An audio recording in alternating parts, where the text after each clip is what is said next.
The record-setting comeback that ignited Indiana's WNBA semifinal run. Indianapolis, the Indiana Fever sat in the locker room at Mohegan Sun Arena facing a big problem. It was August 17th, and they trailed the last-place Connecticut Sun by 19 points. 2 games above .500 with 3 weeks remaining in the regular season. Every game mattered in Indiana's quest to clinch a playoff spot. But the hits kept coming. 10 days earlier, the Fever lost point guards Sydney Colson and Ari McDonald to season-ending injuries in the same game. Caitlin Clark had been out for a month and still had no timetable to return.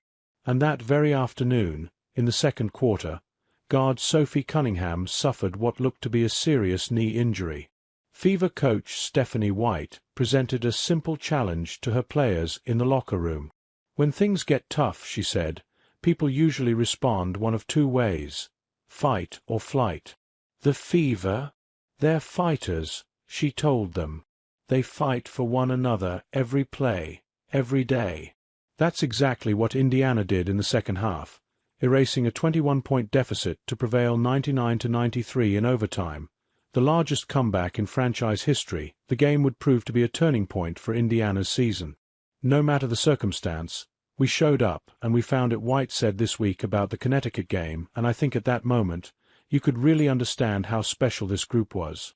The resilience and belief the Fever tapped into that afternoon helped them reach the franchise's first WNBA semifinal appearance since 2015 and remain steadfast as their series 1-1 shifts to Indianapolis for Game 3 on Friday 7:30 p.m. Eastern Time. ESPN2. Never mind that the Fever are the number 6 seed. That they are without Clark and 5 other injured players.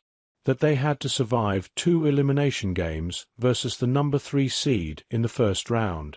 Or that they are now facing the Las Vegas Aces, winners of 2 of the past 3 WNBA titles.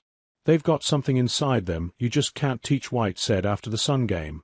Holding back tears in her post-game news conference, "It allows us to go through these incredibly tough times that we're going through and always gives us a chance." The Fever entered that August afternoon at Connecticut on a 2-game skid after dropping back-to-back home games to what ended up being lottery teams. The Sun had only 6 wins at that point, but had started to turn a corner in the second half of the season. Connecticut jumped ahead 24-11 at the end of the first quarter.